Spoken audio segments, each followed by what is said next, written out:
Hey everyone, it's your buddy back again with another exciting fanfic. Which is, what if Naruto saved more than just Konoha and built an unexpected harem, part 1. If you enjoy this story, make sure to hit that like button and subscribe to the channel for more fanfics like this. Now, let's dive right into the fanfic. It's been a long time, Naruto-kun. The woman sighed as she looked at the photograph in her hand. Not the most beautiful photo to have, considering the blonde boy in question is sleeping haphazardly with bandages and drool coming out of his mouth while she gave the dozing boy a kiss, but it's the best photo she has of the boy who made her believe again. The photo really captured the young blonde's purity and innocence. She remembered handing a copy of the same photograph to his teammate while he was unconscious. She even signed her autograph, remembering how hard Naruto tracked her just so he could have her signature. She remembered him telling her that he was one of her greatest fans. Do you still feel the same about me? She sighed wistfully. 5 years has passed now. She tried to keep contact with him by sending him letters from time to time, and she always got a reply which brought enormous joy to her. But as the weeks and months passed by, with his various missions and her being swamped with her own responsibilities, the letters began to lessen. Until they barely kept contact at all. She supposes it was her fault for not trying hard enough. She had admired him ever since his team helped her in Snow Country, which only grew over time because of the letters he sent. She had kept the film the director used when he filmed Naruto and her uncle's battle. It served as a reminder for her of how noble the young blonde was, or whenever she missed him and gazing at their photograph simply isn't enough. She would listen to his voice as Naruto faced his uncle, remembering how his angry tone was always so soft and full of emotions when he spoke to her. Telling her to never give up and believe in herself. Princess, we are now approaching Konoha's border. One of the guards informed her, interrupting her musing. She looked out of the window carriage and saw the lush greenery that now surrounded their carriage. She felt nostalgic, remembering the last time she was in the area. She had really made a pest of herself as she tried to run off at any given opportunity only to be replaced by excitement. She couldn't wait till she sees Naruto again. It appears we're not the only ones who are arriving. The guard informed her. She looked out of her carriage window only to see another envoy near the distance. Another dignitary by the look of things. We're almost there, princess. We have just passed the border. Yorinojo announced. She merely nodded to her bodyguard for acknowledgement. It's nearly 5 years since the young blonde has changed her life. Almost 5 years now that she had kept her promise. She felt a little embarrassed as she remembered brazenly asking him to stay with her until her country was back to its feet. It was a selfish act, but she didn't want to lose him so soon after he had protected and stayed with her during the assassination attempt. He had held her and gave her comfort while she cried for the demise of her father. He didn't abandon her and handed her to the enemy when his friends' lives were in danger. He protected her just like he promised. She couldn't help but feel thrilled as anticipation flowed through her veins. She would see him again. Have the opportunity to touch him and be in his arms again. She blushed at the thought. Princess, it seems we're not traveling alone. There is another envoy a couple of meters from ours. Yorinojo informed his ward. It was only natural after all. It seemed a lot of dignitaries are coming towards Konoha for the Kunoichi tournament. Yorinojo smirked. While he came to protect his ward, he knew his ward had an alternative reason for coming. Naruto had become a great influence for the princess during the short time he had worked for them. He knew Haruna was slightly upset upon reading the invitation after finding out what the major prize was. Yorinojo was surprised when Haruna approached him and demanded that he train her some self-defense. It didn't occur to him as to why until Haruna showed him the invitation after their first self-defense lesson. He remembered laughing while Haruna fumed. Yorinojo had to explain that she will have to have years of training before even qualifying for the tournament. Haruna huffed like a small child. She always did have a temper. He managed to soothe her though by telling her that they could just go and visit Naruto and spend time with him since he won't be participating and will only be a spectator. That alone cheered up Haruna. He remembered Haruna panicked as she packed for their journey.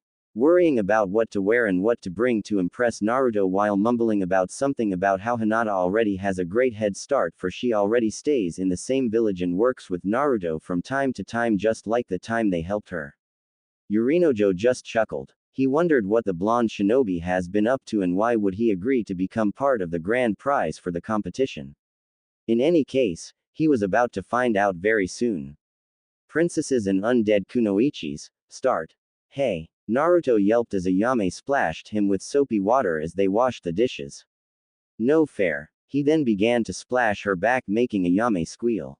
Soon a water fight began only to end abruptly when Naruto tried to get Ayame with a handful of soapy water only to splash Ichiraku when he came to investigate why his daughter was squealing in delight. G Gomen Jizan. Ayame moved. Naruto apologized while Ayame giggled and stuck her tongue out at him. Ichiraku just sighed as he wiped his face with his apron. It's alright Naruto. No harm done. Just try to keep it down alright. Ichiraku replied as he walked away. Serves you right. Ayame sing-song then squealed when she saw Naruto grab another handful of soapy water and headed towards her. She tried to get away but slipped. Naruto saw this and immediately dived to catch Ayame or at least cushion her fall which he succeeded in. Ayame yelped when she hit the hard ground. Itai. That hurt. She complained. You're hurt. Naruto replied back rather sarcastically since it was he who cushioned her fall but nonetheless worried. It was only then did Ayame realize she was sitting on Naruto's rock-hard stomach. She blushed at such intimate contact. Do you mind getting off me Ayame-chan? Naruto asked at the blushing woman. Which Ayame complied to. Kuso. Naruto suddenly cursed. What's wrong Naruto-kun? Ayame asked, hoping he had not injured himself for her sake. I have to go to the market district today. Kin-chan was really mad at me for coming home late yesterday. Naruto explained. Tsuchi-kin was an ex-kunoichi from Sound. During the Sound invasion however when Sound inevitably lost, they had discovered a few stragglers in the village. One of them was Kin, which because of Orochimaru's kinjutsu was left too weak to flee. When Orochimaru's kinjutsu was defeated by the Sandaime, his kinjutsu was cancelled and brought his sacrifice for the jutsu back to life but left them barely hanging on. Her teammate Zaku Abumi wasn't lucky. Because of the injuries he had sustained during the Chunin preliminaries exam, he didn't have enough chakra to sustain him which caused his untimely demise. Naruto along with his team was the one who discovered them. When his fellow nins moved in to finish Kin off, Naruto blocked them. When Kin was nursed back to health and was interrogated for information, Morino Ibiki found out that the girl was used by Orochimaru to summon the first and second Hokage by using Kin and Zaku as a sacrifice for his Kuchiyos, Edo Tensai, summoning, impure world resurrection. She had also expressed no desire to return to her village after what Orochimaru had done to her and her teammate. It was decided that she be placed under diplomatic immunity. She will stay in Konoha under supervision by another citizen as a refugee. Naruto has volunteered to watch her and even allowed her to live with him. At first, they were at each other's throats since Kin didn't trust him but in time they had managed to live together peacefully. Kin had enrolled to become a Leaf Nin and became good friends with Hinata and Tenten and the rest of Naruto's friends. Naruto was interrupted from his thoughts when Ayame asked him a question. She's not upset with you is she? Ayame asked. Naruto just gave her a sheepish grin. Since discovering that Ichiraku had an all-you-can-eat promotion going for a week, he had not been eating any of Kin's cooking which really displeased her. He was meant to go to the market today to buy some groceries but got sidetracked again when he caught whiff of the delicious scent of ramen being cooked and immediately turned around to eat a few bowls of ramen before going shopping. That was 2 hours ago. Not if I don't hurry. Naruto replied back. Sorry about the mess Ayame-chan. It's alright Naruto-kun. You better hurry. Ayame replied back. Naruto then dashed off towards Konoha's market district. Where the hell is he? He should have been here by now. Kin said to no one but herself. Naruto should have been back by now. I bet he stopped by Ichiraku's again. Kin plopped down on the couch. She had grown fond of the blonde over the years they had lived together. She can actually afford a place for herself but was adamant to do so since she had gotten way too attached to him. She never did have the courage to tell him about this since he was still stuck chasing Sakura around like a love-sick little puppy. something that always grated her nerves. While she had gotten along with all of Naruto's friends, she couldn't stomach Sakura's spoiled attitude. The way she treated Naruto like a little lap dog really got under her skin. She kept leading Naruto on, not to mention Rock Lee as well while pinning away for that traitor Sasuke. She got the two guys eating at the palm of her hand. She then headed towards her room. It used to be Naruto's room, but since she moved in, Naruto moved next to the smaller room next to hers that used to be his storage room. She had appreciated Naruto's generosity.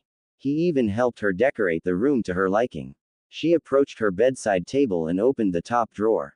She took out a piece of paper. She reread its contents. It was about the Kunoichi tournament. She had signed up without Naruto's knowledge, wanting to win the tournament so that she can spend the grand prize with Naruto and finally confess her feelings for him. Then another thought entered her mind.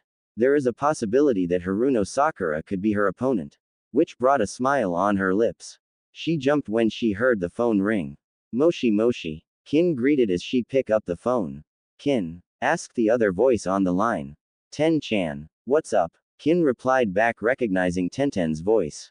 Nothing much, just bored. Hey, did you sign up for the tournament yet? Tenten asked. Yeah, I have. Have you? Yeah. Tenten enthusiastically replied. I heard almost every kunoichi signed up. Aren't you excited? Thus the two ladies began to discuss in great length who they thought would be in the tournament and what were their chances of winning. Somewhere in Konoha streets. Phew. This seems the last item on the list. Naruto replied back as he carried an armful of groceries. Only to be interrupted by a summoning bird. Great. This is just great. Now I have to go to see Ba-chan. Naruto sighed. Kin won't be happy about this. He then began to make his way towards the Hokage Tower. At the Hokage Tower, Tsunade sat behind her desk. In front of her was two of the other countries' representatives seated, behind them were their respective bodyguards. Both representatives were women and were subtly filling the room with tension as temperature dropped. They had been discussing their accommodation and the services that will be provided during their stay while at Konoha when both women asked about Naruto. Almost immediately both women looked at each other with suspicion, which made Tsunade's eyebrow rise.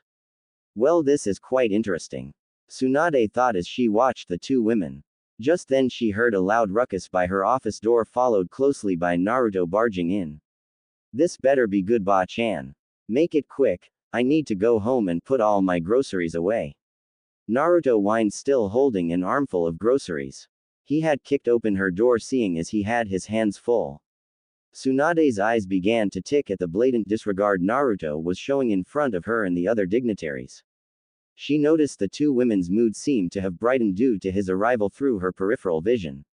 Naruto seemed to also have noticed that there were in fact other people in the room and immediately felt sheepish for his behavior. Sorry, Ba-chan, didn't know you had guests.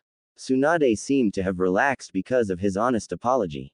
That's alright, Naruto. Kotetsu. Tsunade called one of the shinobi who immediately appeared beside Naruto. Please take Naruto's groceries to his place. I need to discuss some matters to him. Kotetsu immediately complied, taking the grocery out of Naruto's arms. Thanks, man. Naruto said to the other nin. No problem, Naruto. Kotetsu replied back before disappearing. Naruto. Both female voices piped up in unison, drawing Naruto's attention to Tsunade's guests. Both females in questions glared at each other.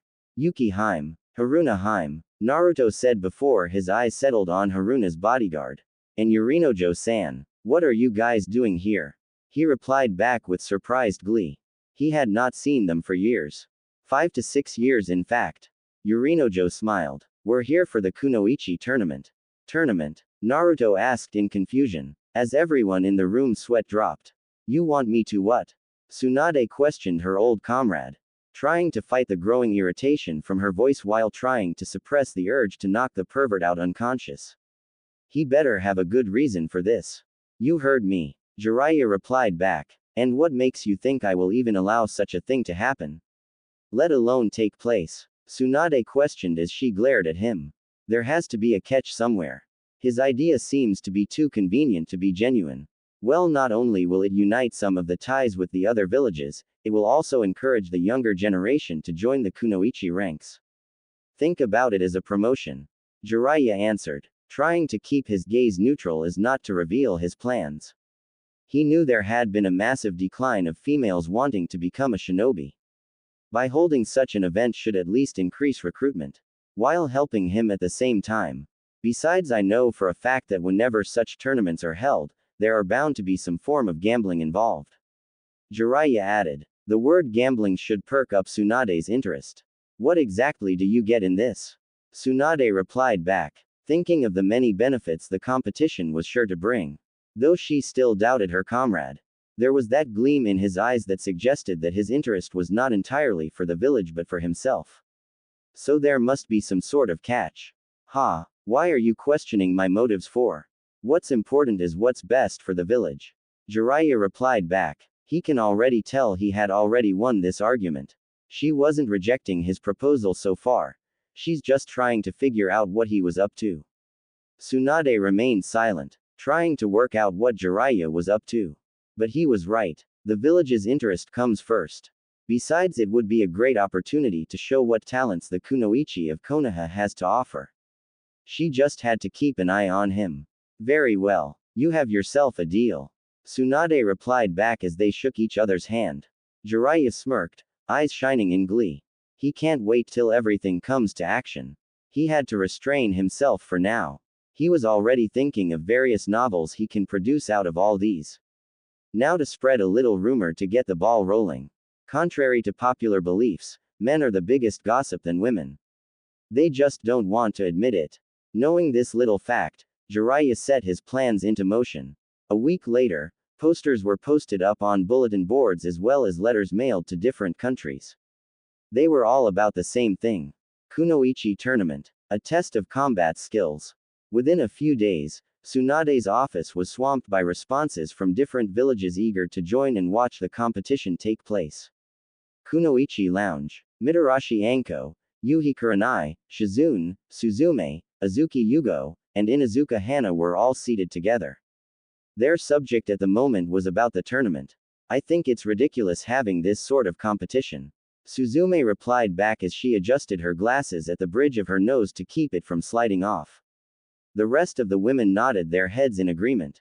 All except for Anko. I don't think so. I think it's great. Think about it. Being able to fight in the best of your abilities against one another. Anko replied back enthusiastically. That's easy for you to say, Anko, since you thrive in action. It would seem unfair for the rest of the competitors. Suzume replied back. She wasn't a fighter. She knew this. She was a teacher, teaching young kunoichis the finer things in life such as the art of flower arranging and cooking. She was more brains than brawn. From what I know, the tournament has 3 parts. Genin, Chunin and Junin. They fight each other according to their rank and also an obstacle course. Afterwards they are divided into groups. To keep it fair, Shizune explained. Are any of you joining? Yugo asked. In truth, she was intrigued.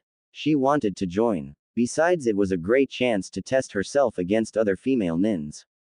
Present company included. I've already signed up. Anko responded in glee, which came as no surprise to the rest of the women. I'm in. What about you, Kurenai? Hana answered. She already knew that from the look of things Suzume wasn't interested. I'm still thinking about it. Kurenai answered. What's the prize for this anyway? Suzume asked. Already tired of the subject. A golden trophy, recognition, and all expenses paid trip for 2 to Wave Country. Shizune answered. There are also rumors going around. Hana brought up. She had heard a lot of rumors about the tournament. One most popular rumor was about a certain blonde shinobi. About what? Yugo asked. You mean you girls didn't know? The major prize of Uzumaki Naruto. Anko supplied them, which made the women gasp in utter and complete surprise. No way. Yugo exclaimed, not believing her ears. Anko only crossed her hands across her chest and nodded. Uhu. That's right. The trip for 2 is with Uzumaki Naruto, she remarked with a sadistic grin which all her companions knew pretty well. And how did you come by this information, Anko? Tsunade-sama didn't even tell me any of this. Shizune asked her companion. Well, I heard Kakashi and Iruka talk about it while I was at the Hokage Tower. I overheard them say that the trip for 2 consisted of the winner of the tournament and the company of Naruto for a month to the wave. Tsunade was still trying to think of a way how to inform Naruto about it. Apparently Jiraiya had altered the letters that was sent out to the other villages, naming Naruto as one of the major prizes. Anko explained. Oh, that poor boy. Kurenai replied back. You mean young man. And I wouldn't feel sorry for him considering the amount of response we got back from the other villages. Anko corrected. All the other women looked at Shizune for confirmation. Shizune merely nodded. The amount of letters flooded Tsunade's office. No wonder her mentor wanted to kill her former teammate. Anko grinned. Considering the looks on your faces, I'm guessing you're all contemplating about the tournament now. The rest of the women blushed. Naruto has become the village's eye candy.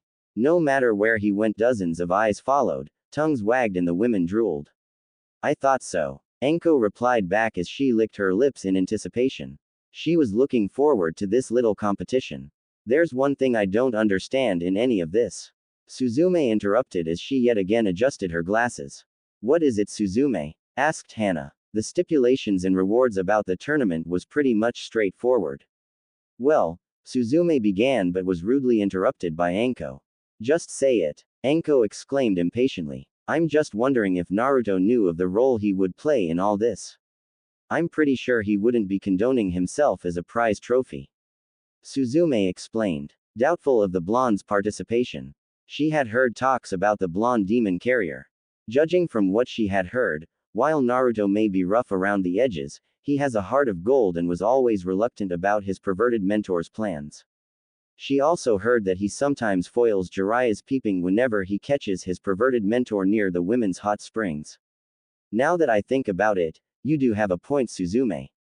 Kurenai agreed. Based from what Hinata had told her, Naruto was quite shy and had always great respect towards women.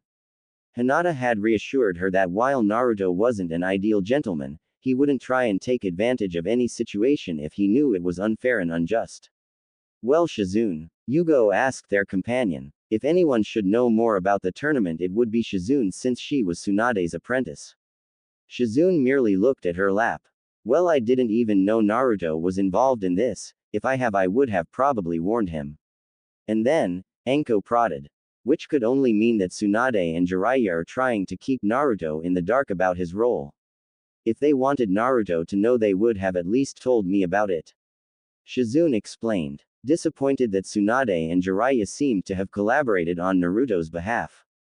That's right. If Kakashi and Iruka were talking about it in such privy, then they're probably part of Jiraiya's plan of keeping Naruto in the dark. Anko exclaimed as all the pieces of the puzzle began to fall into place. But how could you keep something as big like this from Naruto? I mean, it's the talk of the whole village. Yugo exclaimed. It must be something very diabolical. Suzume answered while she heard the women gasp. Meanwhile, somewhere in Konoha, Naruto happily gobbled up large helpings of his favorite food in the whole wide world. Ramen. Ayame merely smiled at the blonde affectionately as she watched him inhale the ramen she kept bringing him. There was no way to describe a feeling of pride when you watch someone appreciate all your hard work by eating it all up and not spilling a drop of it. She had worked hard, cooking everything that Naruto ordered. Naruto would stop every time to give her his compliments as he devoured them in less than 2 minutes. Thanks, Ayame-chan, Naruto said as he gave her one of his foxy grins as he continued to eat. Oi, Oji-san, you should do this more often. Naruto called out to Ayame's father who was cooking at the back. Ichiraku merely smirked. The youth had no idea behind the reason of his most recent food promotion. He didn't like keeping him in the dark and was against the idea at first when Jiraiya had come to see him about keeping Naruto occupied. Jiraiya had given him a lot of money and promised more if he would agree to keep Naruto occupied right until the tournament begins. He wanted nothing to do with it at first, but Jiraiya had assured him that it was for Naruto's sake. Ichiraku had grown fond of the boy and treated him like a son he never had. So it was only natural for him to feel protective of Blonde. Besides, Jiraiya was his mentor. He won't let anything disastrous happen to Naruto, right? Oh man, I'm so stuffed, Naruto commented as he belched out loud. Sorry, Ayame-chan. Please excuse me. While the girl blushed. It's okay, Naruto. It only means that you have enjoyed your meal. Ayame replied back, as she began stacking up the dishes. Naruto felt guilty as he watched Ayame collect the towering bowls of which used to contain delicious ramen. It looks like Ayame would be stuck washing the dishes. While Naruto enjoyed the free meal he got, he felt rather guilty that Ayame and her father had worked hard to cook his meal and he didn't lift a finger to help. Hey Ayame-chan, do you need any help? Naruto asked as he began to help her collect the dishes. No, it's okay Naruto. Ayame replied back. No it's not. You've worked hard to prepare me a meal without me paying the amount that it mostly deserves. The least I can do is help you clean up. Naruto replied back, not taking no for an answer as he balanced the towering bowls on his arms and made his way to the back of the counter to begin washing the dishes. Ayame could only blush as Naruto joined her side. She had always thought of Naruto as kind and thoughtful. They began washing the dishes alongside each other and sooner than expected the dishes were done. Well, thanks again Ayame-chan and Jizan. I'll see you guys tomorrow. I have to go train now. Naruto bid his farewell. He needed to lose all the food he had consumed. A future Hokage should look fit after all. Ya-ne Naruto-kun. See you tomorrow. Ayame called out as she waved him off. Ichiraku smirked. Whenever Naruto had no missions, he was either at their diner or training anyways. But what's different this time is the amount of time he was there. He almost spent the whole day there, and to be honest he was getting tired. Perhaps an eat all you can all week promotion wasn't a really good idea since the boy practically inhaled the stuff, the same as the Akamichi boy. But then again it was Jiraiya who would be paying for all their expenses. Besides the business was booming, he just needed to hire more help that's all. It's been a long time Naruto-kun. The woman sighed as she looked at the photograph in her hand. Not the most beautiful photo to have considering the blonde boy in question is sleeping haphazardly with bandages and drool coming out of his mouth while she gave the dozing boy a kiss, but it's the best photo she has of the boy who made her believe again. The photo really captured the young blonde's purity and innocence. She remembered handing a copy of the same photograph to his teammate while he was unconscious. She even signed her autograph, remembering how hard Naruto tracked her just so he could have her signature.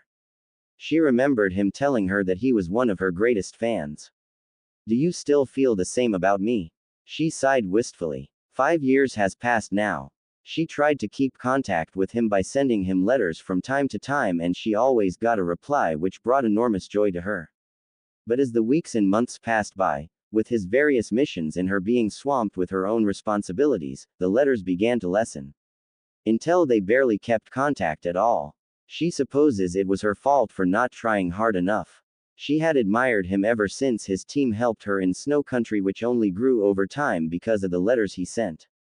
She had kept the film the director used when he filmed Naruto and her uncle's battle. It served as a reminder for her of how noble the young blonde was, or whenever she missed him and gazing at their photograph simply isn't enough. She would listen to his voice as Naruto faced his uncle, remembering how his angry tone was always so soft and full of emotions when he spoke to her. Telling her to never give up and believe in herself. Princess, we are now approaching Konoha's border. One of the guards informed her, interrupting her musing. She looked out of the window carriage and saw the lush greenery that now surrounded their carriage. She felt nostalgic, remembering the last time she was in the area. She had really made a pest of herself as she tried to run off at any given opportunity only to be replaced by excitement. She couldn't wait till she sees Naruto again. It appears we're not the only ones who are arriving. The guard informed her. She looked out of her carriage window only to see another envoy near the distance. Another dignitary by the look of things. We're almost there, princess. We have just passed the border. Yorinojo announced. She merely nodded to her bodyguard for acknowledgement. It's nearly 5 years since the young blonde has changed her life. Almost 5 years now that she had kept her promise. She felt a little embarrassed as she remembered brazenly asking him to stay with her until her country was back to its feet. It was a selfish act, but she didn't want to lose him so soon after he had protected and stayed with her during the assassination attempt.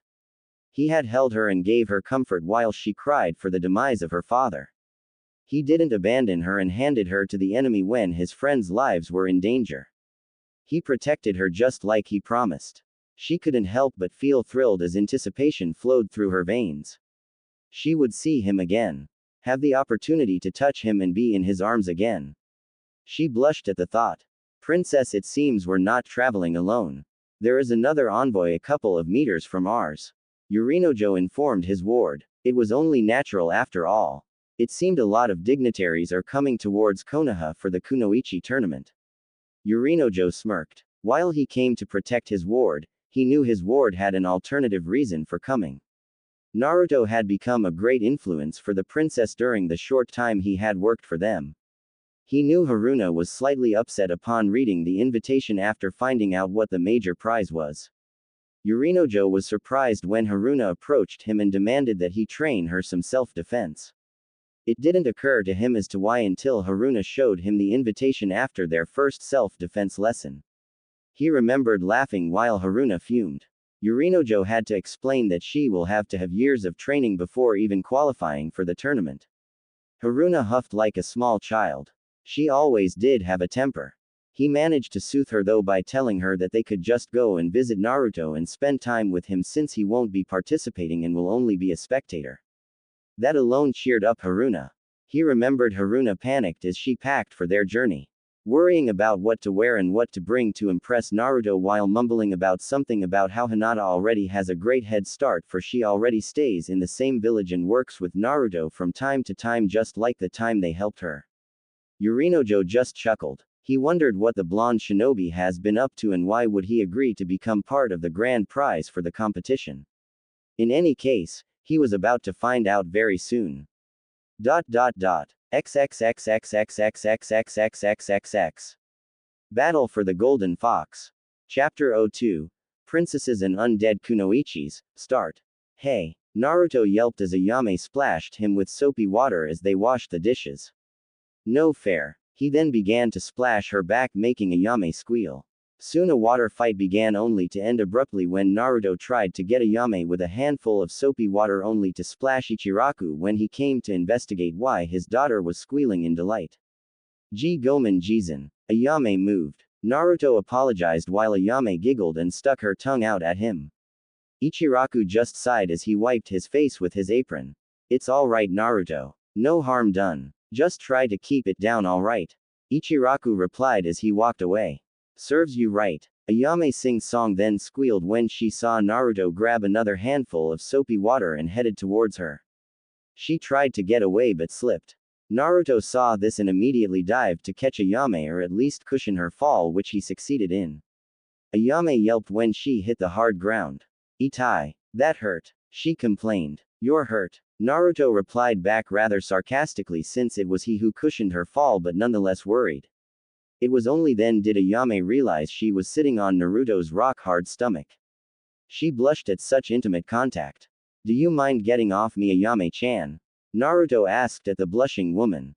Which Ayame complied to. Kuso. Naruto suddenly cursed. What's wrong Naruto-kun? Ayame asked, hoping he had not injured himself for her sake. I have to go to the market district today. Kin-chan was really mad at me for coming home late yesterday. Naruto explained. Tsuchi-kin was an ex-kunoichi from Sound.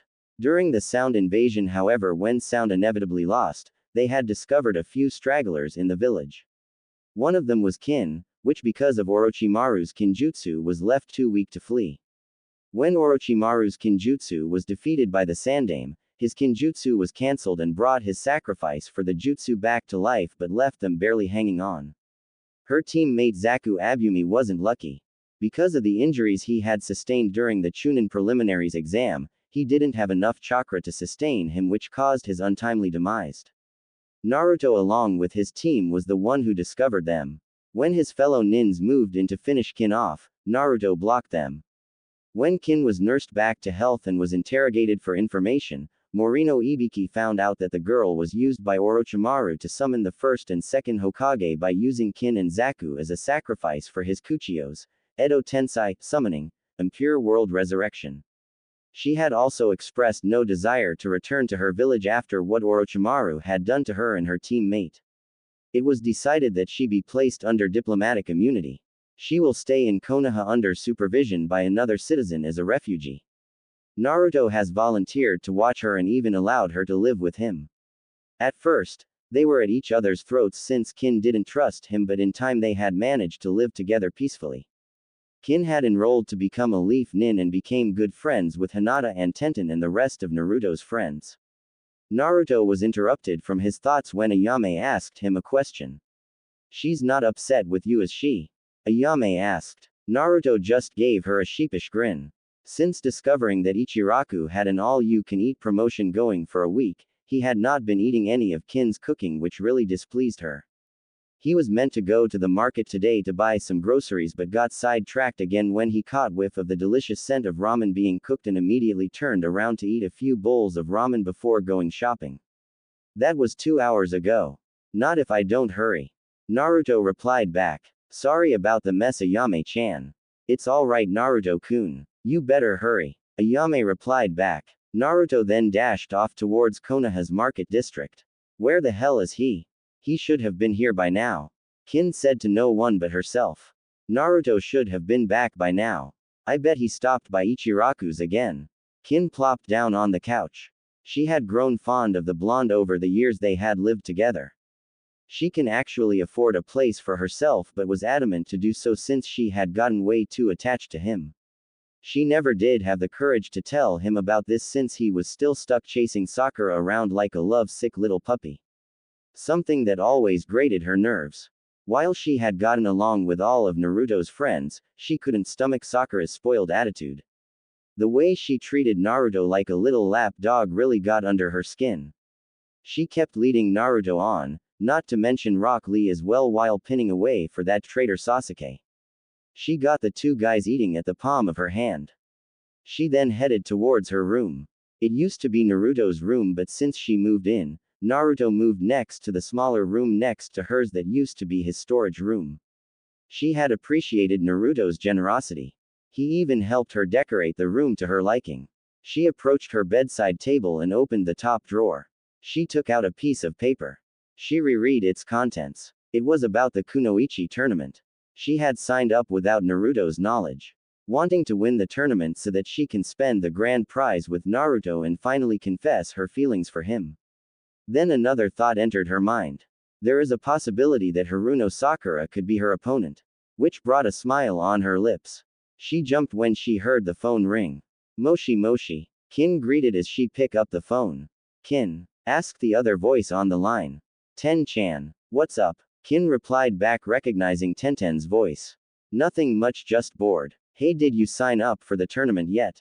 Tenten asked. Yeah, I have. Have you? Yeah. Tenten enthusiastically replied. I heard almost every kunoichi signed up. Aren't you excited? Thus the two ladies began to discuss in great length who they thought would be in the tournament and what were their chances of winning. Somewhere in Konoha's streets. Phew. This seems the last item on the list. Naruto replied back as he carried an armful of groceries. Only to be interrupted by a summoning bird. Great. This is just great. Now I have to go to see Ba-chan. Naruto sighed. Kin won't be happy about this. He then began to make his way towards the Hokage Tower. At the Hokage Tower, Tsunade sat behind her desk. In front of her was two of the other countries' representatives seated, behind them were their respective bodyguards. Both representatives were women and were subtly filling the room with tension as temperature dropped. They had been discussing their accommodation and the services that will be provided during their stay while at Konoha when both women asked about Naruto. Almost immediately both women looked at each other with suspicion, which made Tsunade's eyebrow rise. Well, this is quite interesting. Tsunade thought as she watched the two women. Just then she heard a loud ruckus by her office door, followed closely by Naruto barging in. This better be good, Ba-chan.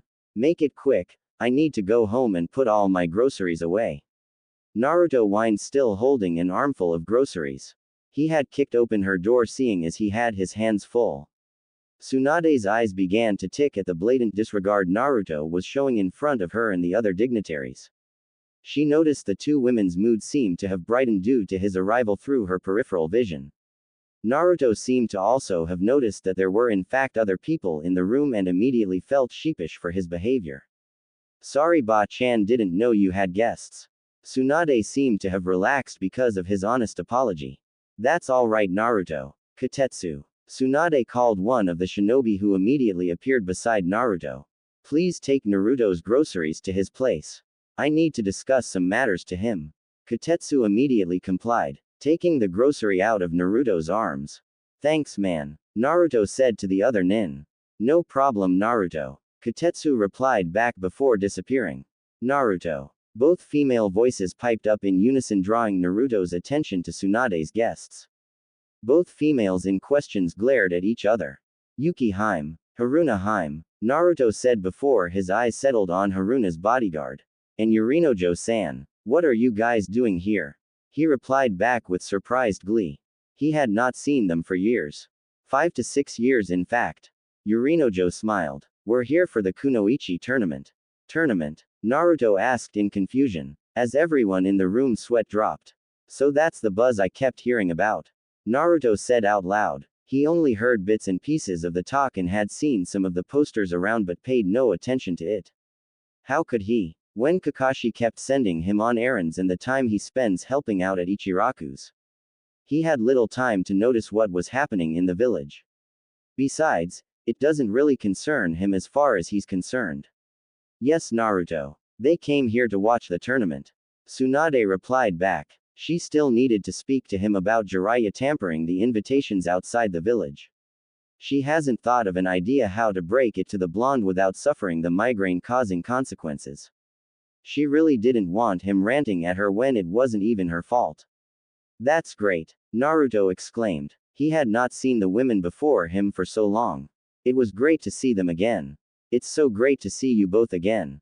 Both women brightened as Naruto gave them his usual foxy grin, making him look handsome and radiant like the Greek Adonis. Naruto, since it's been a while, do you mind showing me where the Imperial Leaf Hotel is? Yuki asked him, making Haruna fume. She was about to ask him the same question, but it seemed the other woman had beaten her to it. Since we are also staying at the Imperial Leaf Hotel, perhaps we can all go together. Yorinojo suggested, noticing Haruna's annoyed state. Sure, why not? Naruto replied back, not noticing the two women exchange death stares. Tsunade watched the scene and decided she didn't have a choice. She can't tell him what Jiraiya had done unless she wants to face the blonde's wrath. He was relatively harmless, but he was known for being the #1 surprising ninja for a reason, and she doesn't want to find out what type of revenge he has in store for her when he finds out.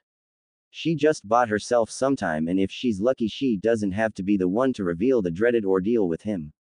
He would probably seek out Jiraiya first and act out his revenge personally, and maybe, just maybe, he would have vented out all his anger on Jiraiya and skip her. That's a great idea, Yorinojo-san. Naruto, please escort them to the hotel. I hope you ladies enjoy your stay at Konoha. Tsunade replied as she dismissed them. Desert Rose vs. the Sound Angel. Start.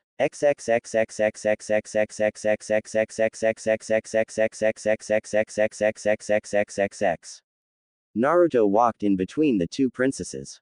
Unaware of the growing tension between them, Yorinojo's sweat dropped at the tension and was amazed how the blonde could act so oblivious about the two females. How is Snow Country, Yuki Haim? Did you get the machine to work again? Naruto asked Yuki. It's repaired, Naruto, but it takes a lot of getting used to. My people had always been used to snow, so everyone has to adjust with the changes. It was agreed that we'll only use the machine every 3 months. Similar to a normal season would be. Yuki explained while Naruto listened in rapt attention. It had been so long since he had last seen Snow Country and would like to come and visit sometime. Haruna, on the other hand, just smiled as she watched Naruto. He had grown since she last seen him last. He grew taller and more attractive. He was still the same talkative blonde she remembered, but inwardly she was a little jealous of the attention he was giving the other princess. She didn't even notice a small frown had graced her features until Naruto chose the moment to ask her a question. What's the matter, Haruna Haim? Are you tired? Naruto asked. He knew that both women traveled quite a distance to get to Konoha. Maybe he should just catch up to them on a later date and just take them straight to the hotel for now. Haruna was touched by his concern and shook her head. No, Naruto, I'm fine. I guess I better just take you guys to the hotel. You guys traveled far after all. I can give you a tour of Konoha tomorrow or something, so you guys could rest. Naruto suggested. In truth, he wanted to catch up with them some more but knew he was being quite selfish if he pushed them. Besides, he should really get back home. The women wanted to protest but knew he was right. They have traveled quite far and their escorts must be tired as well from the journey. So they both reluctantly agreed. A little while later they were standing outside of the Imperial Leaf Hotel. Well, I'll be off now. Nice to see you again, ladies. I'll call you guys or something about the tour. Naruto bid his farewell before dashing off. Wait, Naruto. Both women called but he was already at a fair distance away. They had at least wanted Naruto to come and walk them to their rooms. Yorinojo on the other hand had a grin on his face. How the blonde could pull off something like this was remarkable. Perhaps he will ask him later about his secrets about women, that way he could at least ask his childhood crush Tsunade out for a drink or two. The woman seemed to have never aged at all. Naruto ran towards his apartment, praying to the gods that Kotetsu would have at least explained to Kin that he was summoned to the Hokage Tower, that's why he was late. He was too caught up with his thoughts that he wasn't really paying attention to his surroundings. Because of his rush to go home, he collided headfirst at an unsuspecting person on the street. Itai! Both cried out as they collapsed in a crumpled heap. Tamari was pissed. She had tried to check in at every establishment she could find but it was apparently booked out. She should really have booked earlier. She wasn't looking forward to roughing it out in the Konoha training grounds during the duration of the tournament. She wanted nothing more but to strangle Kankuro for leaving him to handle her accommodation. Tamari contemplated on the note that Gaara had given her. If worst comes to worst, she could always stay at Naruto's. Tamari hoped he didn't mind. Gaara had assured her that Naruto would welcome her. Her brother's confidence over the blonde was a little unnerving. True, the two had become the greatest of friends over the years, but how could Gaara assume Naruto would let her stay with him? Over the years that she had been appointed to be the Leaf and Sans Relations ambassador, she had stayed in Konoha. Her duties required her to stay at Konoha from time to time to establish and strengthen the country's ties. During the duration of her stay, it didn't escape her attention that the ex-Soundman Kin Tsuchi was living with Naruto. But that had been at least a year and a half ago. Perhaps the ex-Soundman had finally moved out and found a place of her own. She can only hope. She really didn't want to inconvenience Naruto. As much as she tries to hide it, she had grown fond of the blonde Dynamite. He had been a very good friend to her, especially when she and Shikamaru broke up at least 2 years ago. She was too engrossed in her thoughts when someone barreled through her, knocking her hard on the ground. She landed painfully on her butt, while the person landed on top of her. Damn it! Watch where you're going! Tamari cried out angrily. She was then shocked when the person on top of her got up, instantly making her recognize him. Gomen Nasai. Naruto apologized as he quickly got off the person he collided to. He was then surprised to recognize her. Tamari-chan. Naruto cried out in glee as he glomped her. Tamari once again had the privilege of landing on the hard ground courtesy of an overexcited loudmouth blonde. She was instantly engulfed by an over-enthusiastic hug, making her fall back again. Can't breathe, Tamari managed to say. Gomen ne Tamari-chan. Naruto replied back when he noticed Tamari had slightly began to turn blue. He jumped off of her. It's alright, Naruto. I guess you're just glad to see me, huh? Tamari managed to say it. She smirked at the other blonde. Yeah, Naruto replied back as he offered his hand to her to help her get up. He then saw her luggage scattered on the street and promptly began to collect them. So you're here for the tournament too? Naruto asked as he collected the bags. Yeah, Tamari answered. She joined the competition for the trip, of course. An all-expense trip to the country of waves sounded so appealing, and the fame and fortune it would bring her country. She didn't really mind if she had to spend it with Naruto. He wasn't really that bad, but she was curious as to why he would even agree to become part of the prize. She was about to ask him when his next question startled her. So where are you staying? I'll walk you there if you want, then you can tell me what Gaara and Kankuro has been up to lately. Naruto replied back as he began to carry her luggage, totally forgetting about his need to get home urgently. Tamari bit her lower lip. Naruto had just reminded her of her accommodation problem. Well, you see, Naruto, she trailed off. She really didn't know how to ask him. What is the matter, Tamari-chan? Is something wrong? You didn't lose one of your luggages, did you? Naruto asked, concerned. Tamari shook her head. No, it's not like that, but. What is it, Tamari-chan? Tell me, maybe I can do something. Naruto offered. Well, you see, it appears that there is no vacancy in the hotels and other housing establishments here in Konoha because of the big tournament. Tamari explained as she watched his reaction. Naruto nodded his head, listening intently but still had no clue to Temari's subtle clues. Yeah, Naruto encouraged her to go on. He still has no idea what her dilemma was. Tamari took a deep breath and sighed. There's really no point in being subtle with Naruto.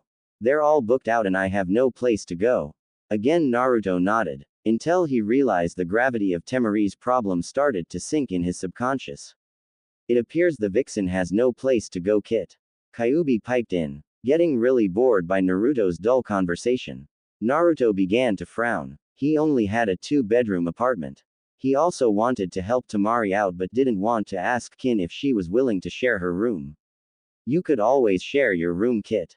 Kyuubi replied back with its mischievous grin, making Naruto blush as Kyuubi began to send mental images of what sharing a bed meant for the two blondes. Naruto. Tamari asked worriedly when he saw the other blonde blush like a tomato. Are you alright? Naruto vigorously shook his head to clear his mind of the dirty images Kyuubi produced while it howled in laughter. Yeah, I'm fine. Listen, Tamari-chan, if you're really in trouble then I suggest you stay with me for a while then. He replied, giving her his infamous foxy grins. Really? Tamari replied back at the blonde. Naruto merely nodded. Thanks, Naruto. Tamari replied back as she happily glomped onto the blonde. At Naruto's apartment, Kin angrily began to pack away the groceries Kotetsu has brought over. Kotetsu has informed her that Naruto was having a meeting with Tsunade and that the blonde dynamite won't be home for a while.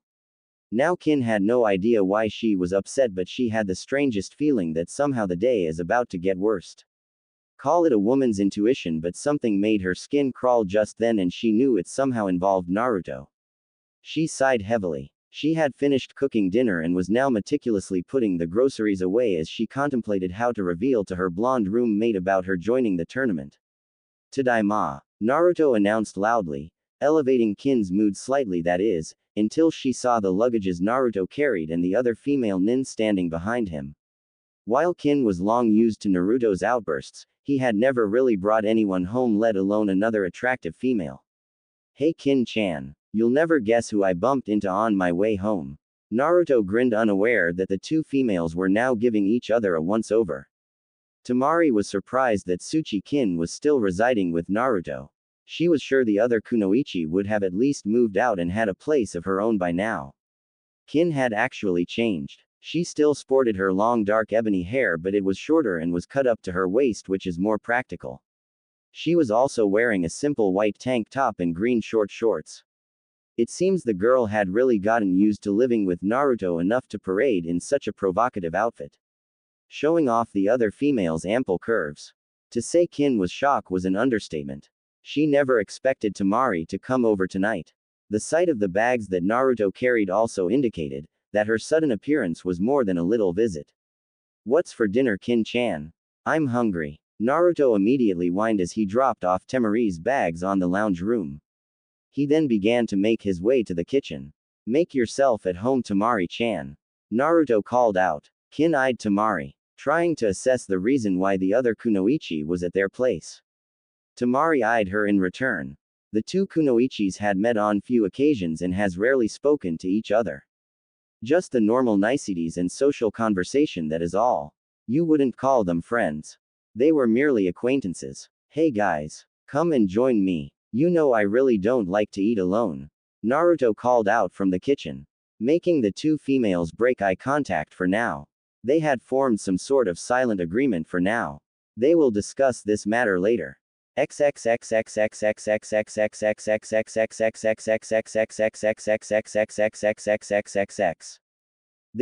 Naruto in the kitchen where Naruto helped Kin set the dining table.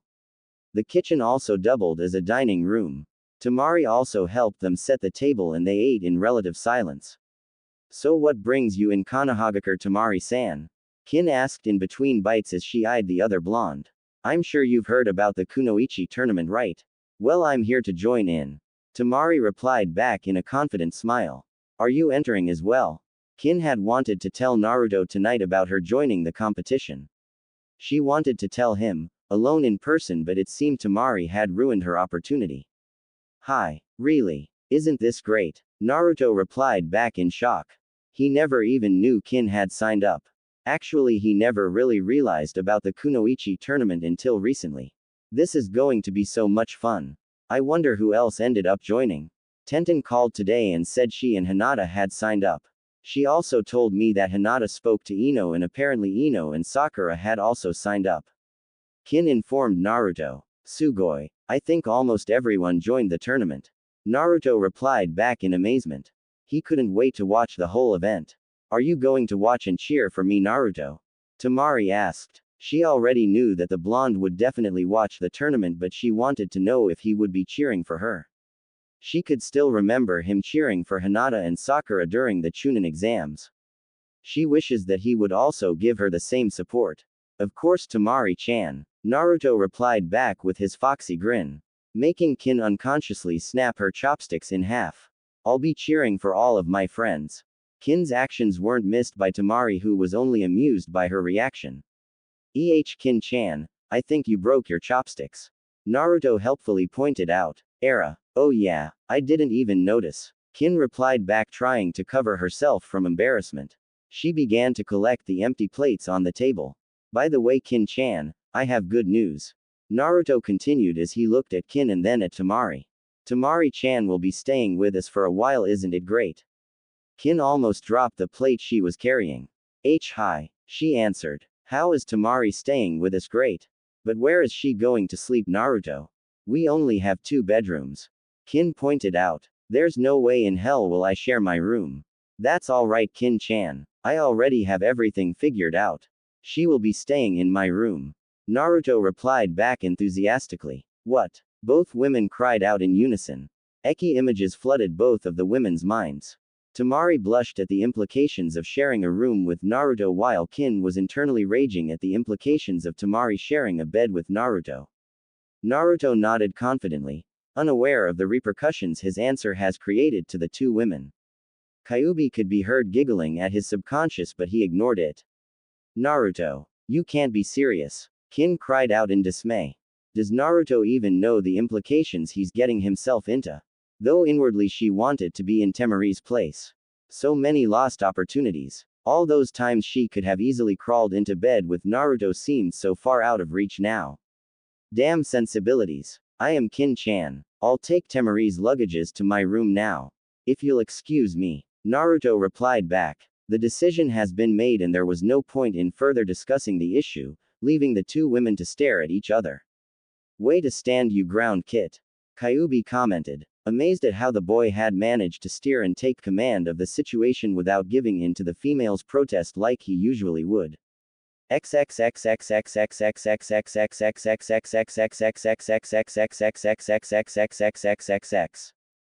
is your fault, you know. Kin angrily huffed at Tamari as she took the plates towards the sink. They were now left alone to themselves in the kitchen. Tamari brought her own plate to the sink. How is this my fault? It's just is. Kin angrily retorted. She felt that it was her fault. Almost automatically she began washing the dishes. Naruto was usually the one that dries them and it had been almost a routine for them, so she unconsciously handed the washed plate to Tamari. Tamari on the other hand understood her gesture and began to dry the dishes that were handed to her. They began working together in silence. Listen, Kin. I'm sorry it has to be this way, but don't you blame me for this. It wasn't my fault that all the accommodations here in Konoha were booked out. Why didn't you book earlier then? Handing her the last of the plates. I did. Well, I thought Konkuro did. Apparently he booked it for next month and got the dates mixed up. Tamari replied back, angry at her brother for making such a grave mistake. Kin then began to put the now dried plates, utensils and glasses away. It doesn't really matter now, does it? You just better not try anything funny.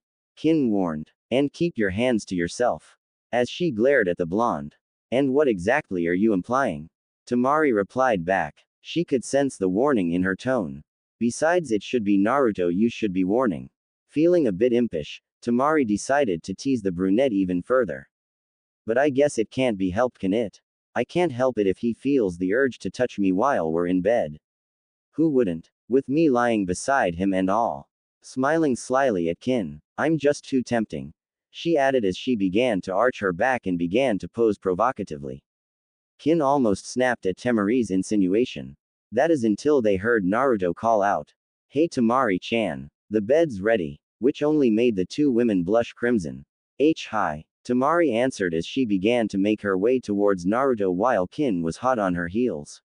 Kin will not let Tamari sleep with Naruto.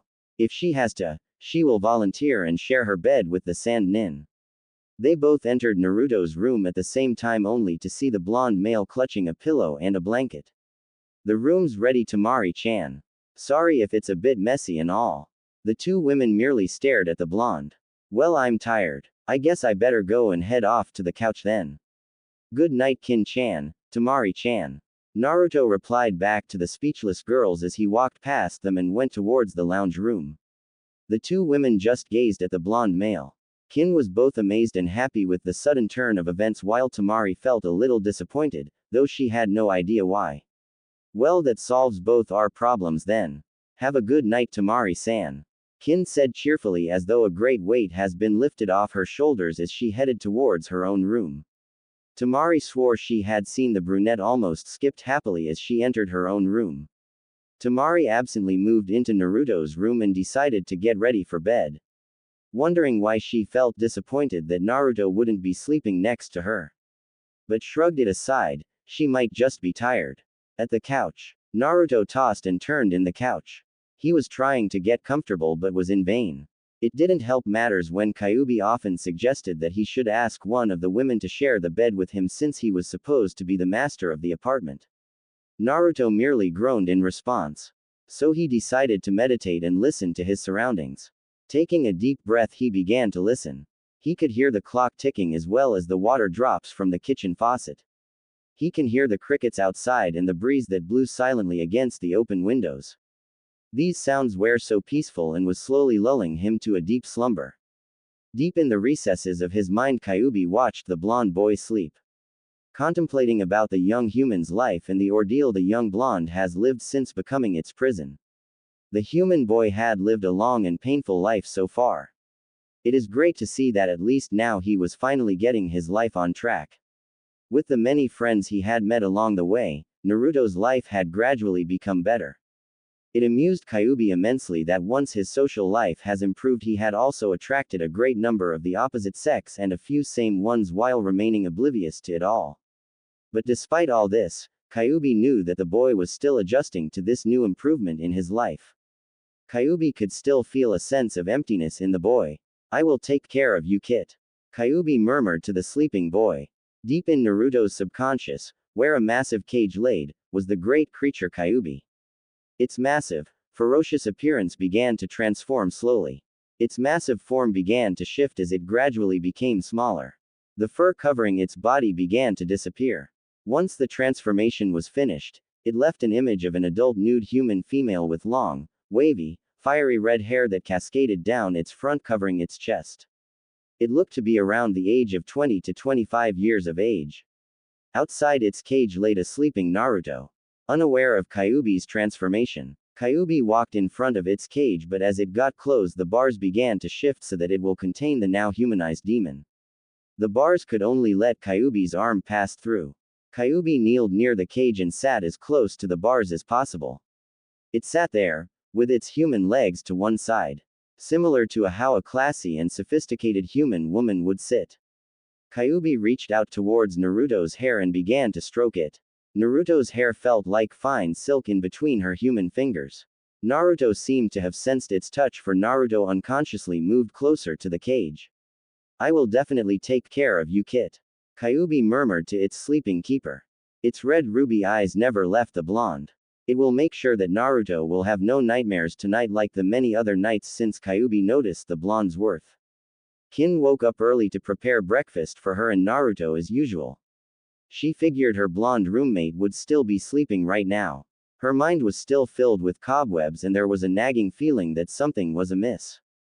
There was something important that she needed to be aware of, but she couldn't remember what it was, so she dismissed it. She proceeded to head towards the kitchen where she saw a lump on the couch. Still a bit groggy, she approached the lump only to recognize the wild, unruly blonde hair. Kin couldn't help but smile.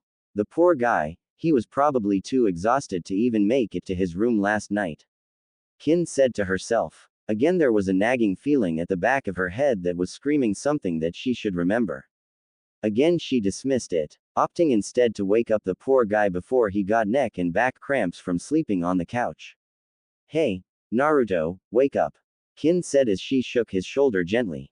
Zzzzzzzzzzzzz was all she got for a reply from the heavily dozing blonde. Come on Naruto, wake up. You'll get cramps this way. Kin tried again. Okay Naruto, you asked for this. Kin warned as she pulled the covers. What happened next was certainly unexpected. Blood drained from Kin's beautiful face at the scene before her. Her mouth became unhinged as she found herself stuttering inaudible words. Before her was Naruto. His shirt was probably discarded during the night, revealing his well-chiseled chest and abs, but that wasn't what made Kin lose her words or her composure. As her eyes trailed down his body, her eyes paused and immediately became riveted on the sizable lump hidden by his orange silky boxer shorts. For the lack of better words or description, her mind deduced the scene before her. He had a tent. Unfortunately, at this very moment, the draft finally got to the sleeping blonde and chose that moment to awaken. Rubbing the crust from his eyes, he finally noticed Kin staring at him, clutching his blanket rather tightly to her chest. Good morn, was all Naruto managed to say before Kin let loose a high-pitched scream of indignation of embarrassment at being caught staring at him. The next thing that Naruto managed to see was Kin's right hook before he was sent back to the land of dreams. Kin was shocked to say the least when Naruto woke up so suddenly. Immediately she was embarrassed beyond words at being caught, so she punched him on impulse as she rushed back to her room, locking the door behind her. Her heart was beating a mile a minute, causing the blood to rush back to her face in full force, erupting into an uncontrollable blush. Hyuga sisters to the rescue. Start. Kin's shriek of indignation had awakened their guest. Tamari did not appreciate being awakened in such a way and immediately grumbled about the rudeness of her hosts before trying yet again to find sleep. But even with her head buried against the pillows, she couldn't block out the sun rays already peeking through the curtains or the morning birds chirping merrily outside. It was clear to Tamari that her efforts were in vain. Giving up on getting back to sleep, she decided to take a bath instead. She prepared her bathing needs and headed towards the shower, hoping that Kin or Naruto has not beaten her to the bathroom yet. Back at the lounge room, Naruto woke up the second time that day, though he doesn't know it yet. There was a slight stinging pain on his cheek, but he dismissed it as the result of sleeping on a rather uncomfortable couch. His mind was still a little hazy from remnants of sleep, and the punch that Kin had given him that he had yet to realize. For the first time in quite a while his dreams were devoid of nightmares, giving him a rather relaxed and calm feeling compared to the other times where he woke up in cold sweat. He sat up and began to stretch his arms and legs, trying to get rid of the kinks in his muscles. He then proceeded to get the kinks off his neck as he rubbed his eyes. His mind was still groggy and he wondered why in the world he was sleeping on the couch. With nothing else to do, he decided to get ready for the day. He went to his room and began to prepare his bathing needs. Meanwhile, Kin had finally gotten her composure back and hoped that Naruto would forgive her at her rather violent outburst. She was still blushing remembering Naruto's slumbering form but willed herself to relax and put the image at the back of her mind for now and fix Naruto and herself some breakfast. As she walked past the lounge room, she noticed that Naruto was no longer on the couch, which made her sigh in relief. Then alarm signals began to sound in her head. The nagging feeling had come back in full force. Tamari stepped out of the bath and grumbled at her forgetfulness. She had forgotten to take a change of clothing with her. So wrapped in a white towel, she headed back to Naruto's room to change. As she opened the door, she was frozen solid at the sight of Naruto in just his silky orange boxers standing in the middle of his room. Naruto heard the door open and smiled, thinking it was Kin coming in to wake him up.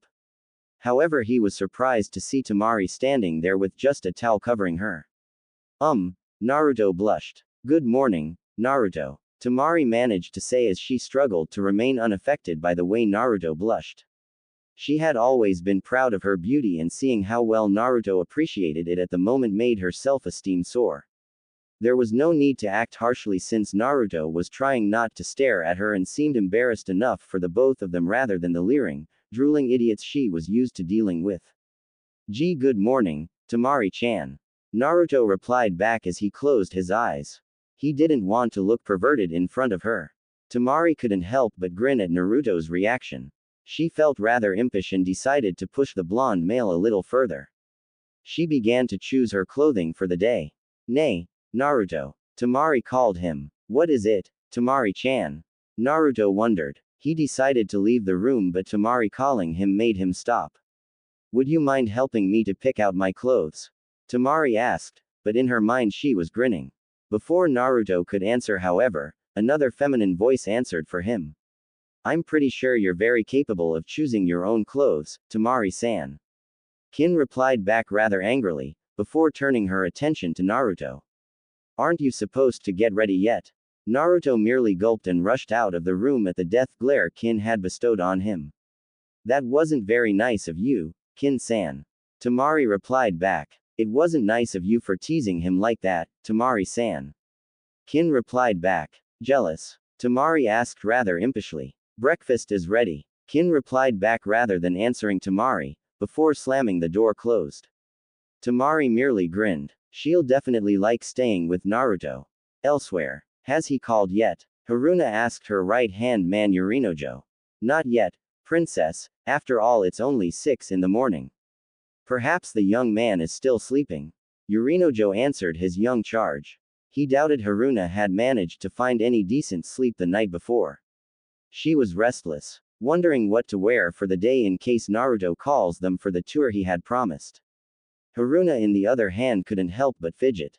She didn't have much time to speak to the blonde because of the other princess from the country of snow. Today she was determined to have his attention solely on her. Relax, Haruna-hime. Naruto always keeps his word, remember?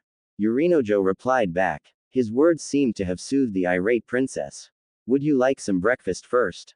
Haruna simply nodded. So no one has called yet?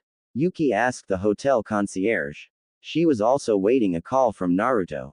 No, it's fine really. Please inform me immediately if an Uzumaki Naruto either shows up or calls.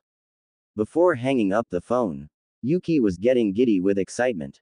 She couldn't help but feel excited about having to spend the whole day with Naruto. Back at Naruto's apartment, the atmosphere was a little tense. Naruto opted to remaining quiet throughout breakfast or incur the wrath of his roommate. He could tell that Kin was upset by the way she gripped her chopsticks and the ominous dark aura in the background. He was pretty sure anytime soon the chopsticks she held were going to break because of the strain they were under. Tamari, on the other hand, was rather cheerful and was thoroughly enjoying the little scene before her. She couldn't help but tease Kin or Naruto. It was just too much fun seeing their reactions. Oh, Naruto, your juice is nearly empty. Would you like a refill? Tamari asked, noticing Naruto's glass of orange juice. Before Naruto could answer, however, Tamari had already taken his glass and refilled it for him. Thanks, Tamari-chan. Kin, not happy at the attention Tamari was displaying to her Naruto, decided to use the same trick. Oh, Naruto, you're almost out of rice. Before putting more rice to his plate. Backquote. Thanks Kin-chan. Naruto replied back. Would you like more onigiri, Naruto? More egg rolls, Naruto? Ladies. Naruto's sweat dropped. While he would admit to being a bit touched by the attention he was receiving, the amount of food they were giving him was starting to make a large pile on his plate. He was already full, but the two girls seemed to be determined to feed him. I'm sorry Kin-chan. I really did enjoy the meal, but I'm already full and I'm afraid I can't finish it all. Seeing the two girls deflate, he immediately regretted his action. But for you girls I will finish everything on my plate. With stubborn determination he did just that. Both girls felt a little sheepish at their behavior and a little awed by Naruto's gesture. Ha! Naruto cried out in triumph as he set his chopstick down, his gut visibly protruding. That was a really good breakfast Kin-chan. I'll be off to train now. Before making a hasty exit. He's going to be sick, isn't he? Tamari replied back as she watched Naruto depart. Yeah, poor guy. Kin replied back. Both girls stared at each other, both looking sorry for what they did. Somewhere in the outskirts of Konoha, Naruto tried his best to keep the contents of his stomach down. He didn't want to upset either of the girls, so against his better judgment and his stomach, he finished the pile of food on his plate. He could easily ask Kyuubi to heal his stomachache, but he didn't want to rely on the demon's powers too much. If he was going to be the greatest Hokage ever, he will have to rely on his own strength and power, not the Kyuubi's. Naruto-kun, Hinata hesitantly called out to him. Finally, after years of training and making herself stronger for him, she had been able to overcome her stuttering. She was still painfully shy around him though, but at least she lost the stuttering part. Good morning, Hinata-chan. Naruto greeted her but winced when his stomach began to churn unpleasantly. Almost immediately Hinata was by his side, her concern for him overriding her shyness. What's wrong, Naruto-kun? I seem to have some stomach pains, Hinata-chan. Naruto tried to grin. Ate too much at breakfast. Hinata couldn't help but smile at his answer. It was just typical Naruto-kun for her. Would you like to come with me towards the Hyuga Manor? I'm pretty sure I have something that would help you. She replied back as she shyly looked down at her feet, blushing radiantly. She didn't know where she found the courage to ask Naruto such a bold invitation, but her concern for his well-being was keeping her from fainting, especially at the way he looked at her. Thanks, Hinata-chan, you're the best. Naruto replied back, trying his best to give Hinata his biggest smile of appreciation. She was such a great girl. A nice but weird kind of girl, but nonetheless nicer than some of the girls that treated him harshly over the years. Hinata couldn't help but blush at his compliment. You're welcome, Naruto-kun. Now if you'll just follow me. At the Hyuga compound, Hinata used the back way towards the main building where she and the main branch family lived. It just wouldn't do if the elders saw her with a boy. They might get the wrong idea. Besides, for some unknown reason they held an animosity towards her dear sweet Naruto-kun. She was thankful that the people at the estate were too busy to notice her or Naruto's presence. She also thanked the fact that Naruto no longer wears his bright and loud orange clothing, only black clothing with a minimal red or orange strip in it. She led Naruto towards the private kitchen area where she instructed Naruto to sit and wait while she prepared tea to soothe his aching stomach. Thanks, Hinata-chan. You didn't have to go through all this trouble for me. It's no trouble at all, Naruto-kun. Hinata blushed. Naruto began to make idle chit-chat as they waited for the water to heat up. I heard from Kin-chan that you're joining the Kunoichi tournament. That is right, Naruto-kun. Wow, that's great, Hinata-chan. I'll be cheering for you. Hinata once again blushed at the attention her Naruto-kun was giving her. I'll do my best, Naruto-kun. She had every intention of winning. The prize would enable her to bring Naruto to Wave Country where she can confess her feelings for him. Truly, after spending 2 romantic weeks away from Konoha with just the two of them would give her enough courage to confess to him. But thinking of the other competitors slightly dampened her resolve. What if they're stronger than her? What if she failed? How will she be able to confess to her dear Naruto-kun? And if Naruto was watching and cheering for her and she lost and let him down, what then? Naruto suddenly held both of her hands in his as he looked into her eyes. I know you will, Hinata-chan.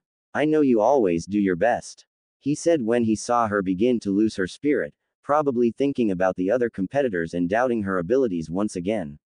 For the life of Naruto, he couldn't understand why Hinata always doubts herself. She was one of the most kick-ass kunoichis he knew, and yet she was always so adamant and hesitant about her abilities. It was probably due to the many times people always underestimate her, like Neji before. Naruto knew that she can accomplish great things if only she believed in herself more. Hinata nearly fainted but resisted the urge to do so. Naruto was noticing her. He was holding her hands, his intense blue eyes boring into her pale lavender hue ones. She was in the verge of swooning when they were interrupted. Hinata-ni-chan. Hanabi walked in the kitchen, was shocked to find the infamous Uzumaki Naruto holding her older sister's hand in an intimate manner. Given the fact that they were also alone in the kitchen unsupervised. Hanabi-chan. Hinata replied back. Naruto immediately let go of her hands, an act which brought disappointment to her. Hi there. Naruto greeted the girl. He has a nagging feeling he's seen her or met her before but couldn't really pinpoint where and when. Hanabi merely raised one delicately shaped eyebrow. She never knew her older sister had in her to bring a boy to the compound, and Uzumaki Naruto no less. She noticed her sibling's visible blush and put two and two together, finally solving the puzzle she had been trying to figure out for months.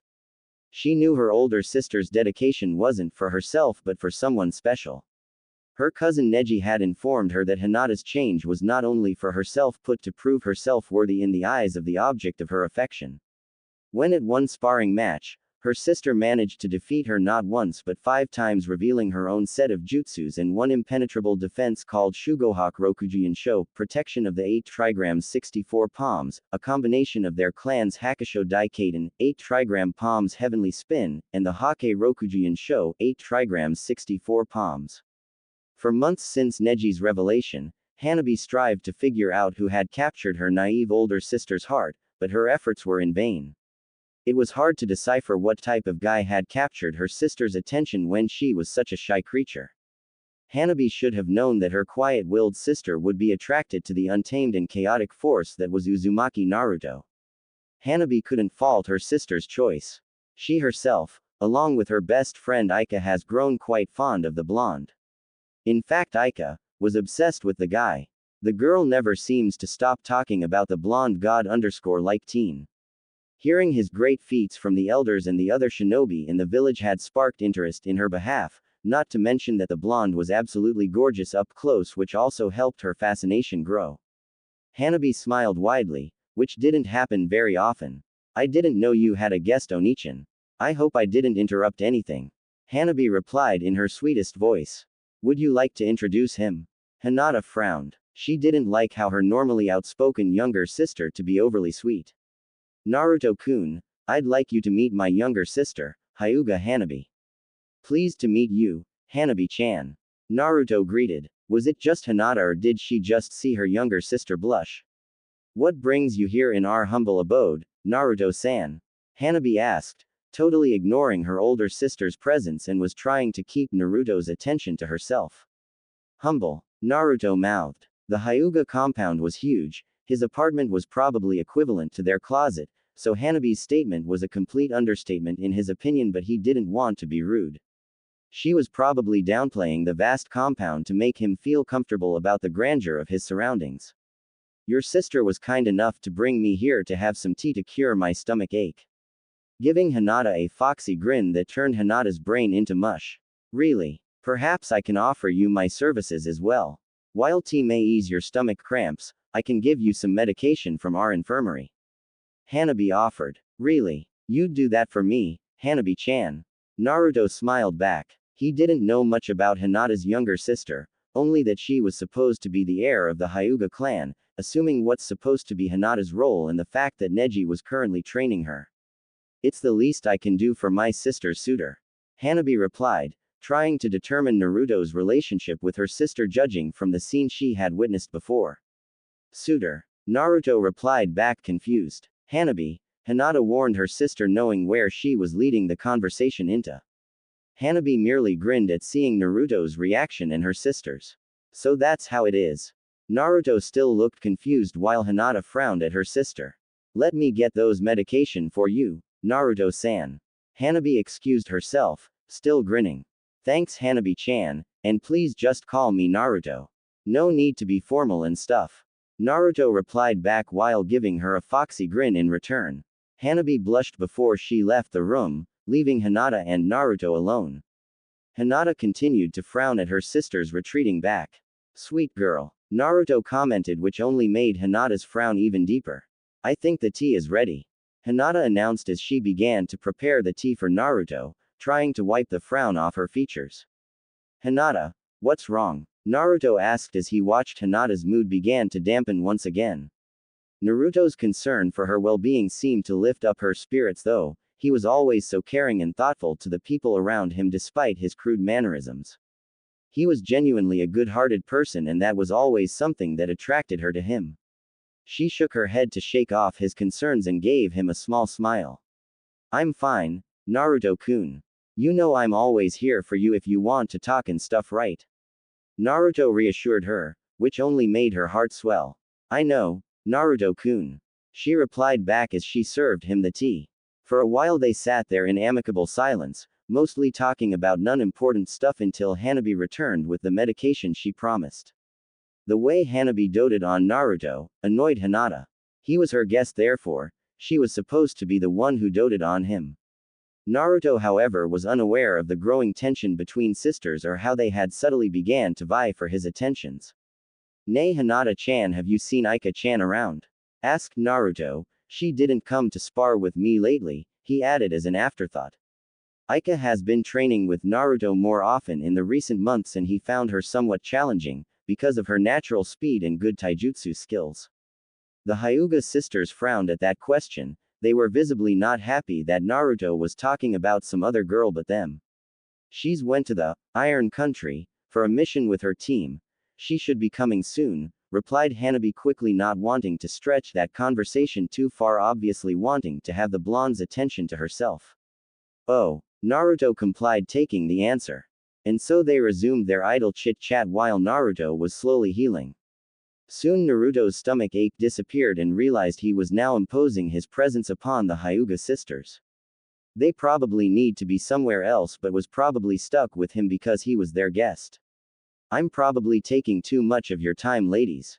I guess I better go. I'm sorry for keeping you here and suffer in my company. Naruto replied back. Of course not, Naruto-kun, I invited you over after all. Hinata replied back with a slight panic in her voice. Was he already tired of talking to her or was it her sister? If it were up to her, Naruto would never leave her side. Don't worry about it, Naruto-san. I assure you that my presence is not missed. Hanabi reassured the blonde. Nonetheless, I think I've overstayed my welcome. Thank you, Hinata-chan, Hanabi-chan, for your hospitality. I owe you two a favor or two, maybe I can even repay your kindness someday. Naruto replied back with one of his foxy grins that melted both of the sisters' hearts as he gave them a thumbs up. I'll see you out then, Hinata said dejectedly. I'll accompany you too, Hanabi replied back. The three then snuck Naruto out of the Hyuga compound. As the two girls waved goodbye to the blonde dynamite, they couldn't help but speak with each other without taking their eyes off from Naruto's retreating back.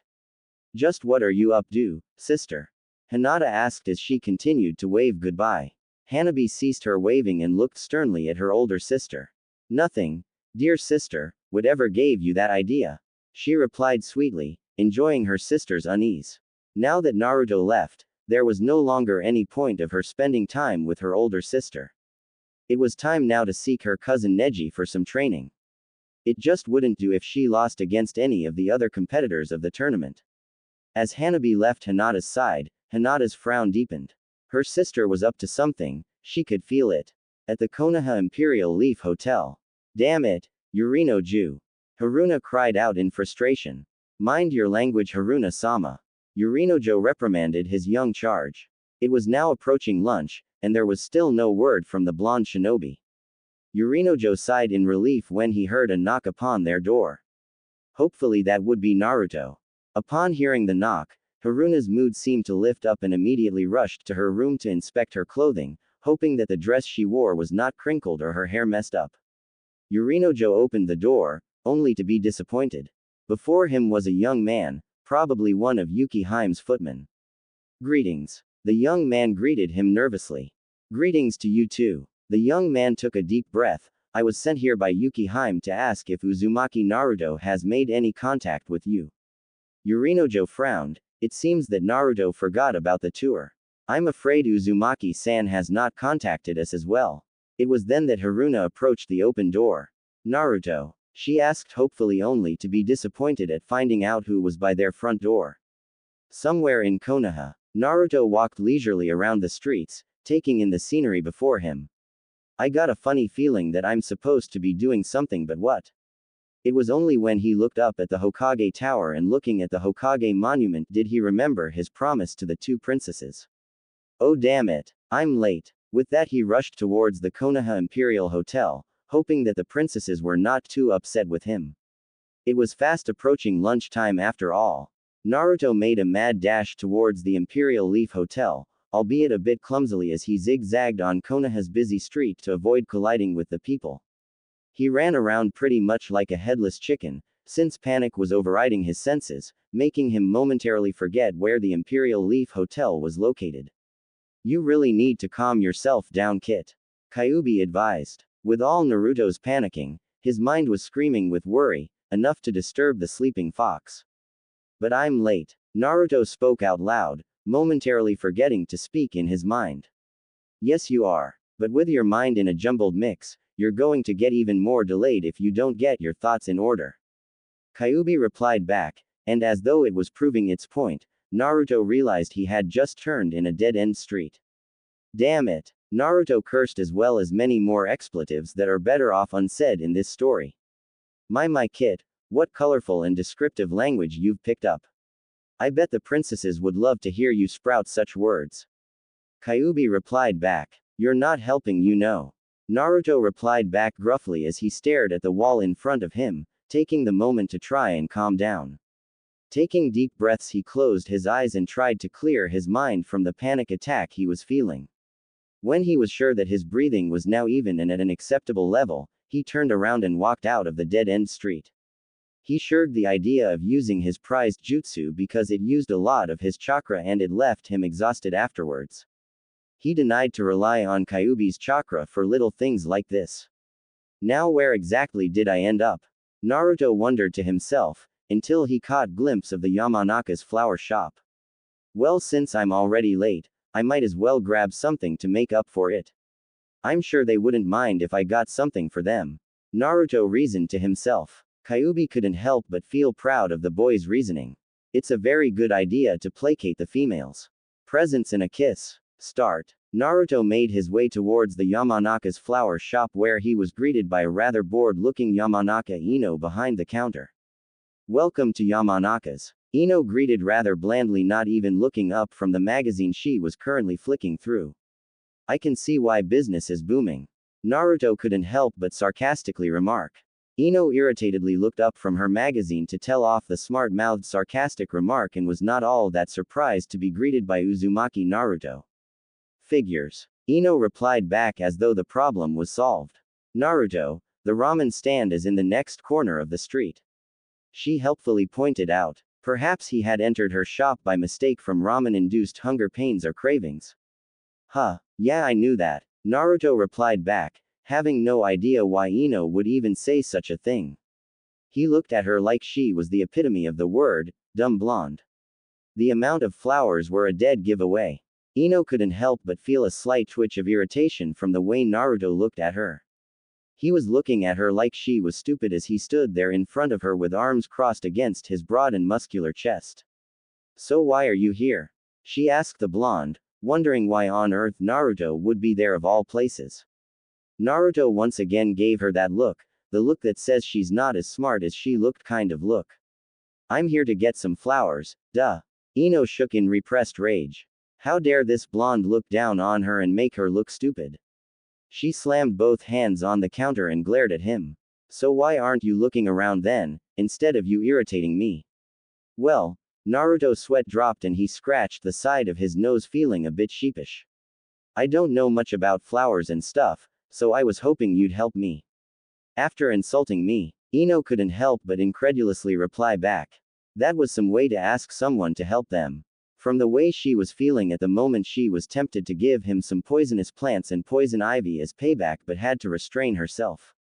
She felt sorry for whomever was going to receive the flowers. She couldn't take a risk. What if it was for Godime-sama? She was the only female she knew that tolerated the blonde doofus. Naruto scratched the back of his head. Come on, Ino, don't be like that. I'm in real deep water here. If you'd like, I'll take this as a favor and I'll treat you to something. Please. I'm desperate here. So he screwed up again. Ino thought, but more importantly she was intrigued. If Naruto was buying flowers, that means he messed up with some girl. She immediately thought of Tsuchi-kin, but Naruto as far as she knew never bought flowers for anyone. Rather just treating them to ramen as a peace offering. How could anyone consider ramen as a peace offering anyway? Even as a treat. Ino looked at Naruto once again. He did look desperate, and he had that abandoned puppy look that was starting to melt her hardened resolve to leave him with his own devices. Besides, it wouldn't hurt if Naruto owed her a favor or two. Fine. Ino reluctantly replied back as she left the counter to join him. What did you have in mind? Naruto frowned and concentrated real hard. How about you show me what you have first? Ino clucked her tongue in distaste. It seemed that she will be preoccupied for a while. Well, it beats doing nothing after all. Yeah, okay. Follow me then. She led him around the shop, showing him various flowers. After about 20 minutes of scrutinizing everything in the shop and looking like he was being tortured for interrogation, Ino asked Naruto what he would like. Naruto's frown was evident and the lost look in his eyes prominent. Ino sighed. Why don't you just buy roses like the other guys? They're very popular. Ino advised him, which made Naruto grimaced. What would you pick? He asked as he turned towards Ino. He didn't want roses. Roses sounded too plain and almost had a hollow meaning to them due to their popularity. Ino was a little taken aback by his question. She was used to customers asking her preferences, since she has more experience in flower arranging, but it was still weird to hear Naruto ask the question. I would have picked baby's breath along with the Chinese chrysanthemum, iris and narcissus combination. Naruto nodded. I see. Then I'll go with those then. Naruto replied back. He trusted Ino's preference. Ino, on the other hand, was a little taken back. Just like that, after all the trouble of showing him their entire collection of flowers, he would trust her judgment. Wait a minute, you mean you'll just take my word for it? Of course, Ino-chan. Why not? You've been running this business with your parents for years. I'm pretty sure you're never wrong. But you didn't even tell me what type of person you're going to give the flowers to. For all you know, they might be allergic to the flowers I just recommended you. Naruto frowned in deep thought, then smiled. I trust you, Ino-chan, besides I won't blame you if they are allergic to the flowers. That's my fault for not knowing. Ino couldn't help but smile at Naruto's honesty, but did a double take when she realized what he just said. Wait a minute, did you just say they? Naruto nodded enthusiastically. Yeah, I would like to buy 2 bouquets, please. Naruto's confirmation made Ino's eyebrows rise. She was flabbergasted. Who would have thought Naruto would be such a ladies' man? But then again, looking at him now, she had to admit there was something undeniably charming about Naruto. Maybe it was the great body he carried, or those marvelous eyes of his, or perhaps the childlike innocence about him that made almost every female in the immediate vicinity swoon. Even those who doesn't like him had to admit that they don't like him simply because he possessed the very same characteristics listed. So who are the lucky ladies? Ino inquired, curious who Naruto would be giving flowers to. A couple of girls entered her mind. It could probably Sakura or Kin, or perhaps Ayame, Shizune, or the Godime herself. The possibilities were endless. Naruto merely scratched the back of his head, unsure if he should tell Ino. She might say something to Sakura. Oh, no one you know. He grinned sheepishly. Try me. Ino challenged as she handed him the 2 arranged bouquets. Oh geez, I would really like to, Ino-chan, but I'm running late as it is. Naruto replied back as he took the flowers and paid for them, not caring how much money he gave Ino. He was rushing towards the door when Ino's call stopped him. Hey Naruto. This is too much. What about your change? Don't worry about it. Naruto called out, but before he could step out of the door, he spotted some white calla lilies. On impulse, he grabbed one of the flowers, walked back quickly to Ino and handed it to the stunned blonde. Thanks for helping me out, Ino-chan. You're the greatest. He gave her one of his foxy grins and a quick kiss on her cheek before hightailing it out of her shop. Ino, on the other hand, was too shocked to respond. She looked at the white lily in her hand and the rapidly retreating blonde, her free hand resting on the cheek he kissed just now. Her mind was acting on its own now, repeating the butterfly kiss on her cheek over and over again. He kissed me, she mumbled to herself, finally getting some composure back. She couldn't help but get touched by the gesture, when something else occurred to her. Naruto couldn't have possibly known that the flower in my hand is my favorite flower, could he? She asked herself. She couldn't stop the smile and the blush that formed on her face, nor how her day seemed to have gotten a lot brighter. Naruto dashed maniacally through the streets of Konoha, earning him the attention of another well-known shinobi. Ohio Naruto-kun. Lee happily trotted beside him. You are full of youth today. Sorry Lee, can't really talk to you right now. I'm late. Naruto replied back to his companion. I see, well may the power of youth guide you. Lee replied back with a slight disappointment in his tone. He was looking forward to some training and Naruto was always a great person to train with. See you later man. Naruto replied back as he left Lee. It took Lee a few more seconds to realize that his friend was running at full speed while carrying a handful of flowers. Lee's eyes glazed over as he held a fist before his face. Naruto-kun is expressing his youthful love. The springtime love has definitely touched his friend. Good luck Naruto-kun, he yelled after him. Finally, after what seemed like hours of running around aimlessly, Naruto finally managed to reach the Imperial Leaf Hotel. It was already a couple of minutes after 2 o'clock in the afternoon, but he hoped that the flowers he bought would soothe both princesses. He walked towards the concierge desk and asked if he could inform both Yuki and Haruna that he was in the hotel lobby waiting for them. The concierge merely lifted one snobbish eyebrow and looked at him from head to toe, as if he didn't deserve to set foot on their prestigious hotel but did as he was told. After all, both princesses has been ringing him up every 10 minutes to see if he was there. The moment the concierge informed both princesses, the hotel shook mildly as though there was a stampede taking place. Not even 2 minutes to spare, both princesses, Haruna and Yuki, appeared before him, followed closely by Yuki's 2 out-of-breath personal bodyguards and Yorinojo. Naruto-kun. Both princesses cried out in unison, surprising everyone in the lobby. Naruto merely sweat dropped as he gave the 2 dignitaries his best foxy grin, scratching the back of his head sheepishly. I'm sorry I'm late, he apologized. He then remembered his consolatory offerings and presented them to the 2 princesses. Haruna, Yuki and everyone who was in the immediate area who could see them stared dumbstruck at the beautifully wrapped stems in Naruto's hands. Damn it, Naruto swore under his breath. All the running around he did wilted the flowers' petals, leaving their stems, a few petals and leaves in the supposed to be bouquet. Quote, question mark, quote. Yorinojo wanted nothing more but to laugh out loud at Naruto's poor attempt, but was amazed when his young charge accepted his poor offering. There, lovely Naruto, Haruna said as she accepted the bouquet, prompting Yuki to accept hers as well. It's a very thoughtful offer. Yuki agreed and handed the bouquet to one of her bodyguards. The immediate males in the vicinity didn't know how the blonde could pull off such a response from the 2 princesses. They were sure that the princesses would be offended at such poor quality gifts. Shall we go Naruto? I'm interested in touring the sights Konohagakure has to offer. Prompted Haruna as she tugged at Naruto's arm, attaching herself against him. Me too, Yuki chimed in as she grabbed hold of his other arm. Before they could start walking outside, Haruna called Yorinojo over, who handed a beautifully wrapped box to the young princes. Naruto-kun, this is for you. I bought this present just for you. She handed the gift to a bit confused-looking blonde. I hope you like it Naruto-kun, she added hopefully. Quote. The boy was out of words. He was radiating happiness because of the young prince's kind gesture. He mustered his best smile, which was different and more handsome than his usual ones. This special smile showed pure happiness which melted the 2 beautiful princesses into a mush. Haruna was in heaven. She could feel her heart skipping a beat, his smile was melting her inside out. Even Yorinojo was surprised to see Haruna's face after seeing her self-proclaimed prince smiling at her.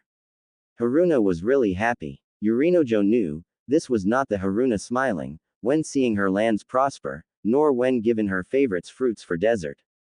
Nope, this was a young princess whose smiling enjoy seeing her dram, prince, happy, and he thought she looked like an angel looking so happy like that.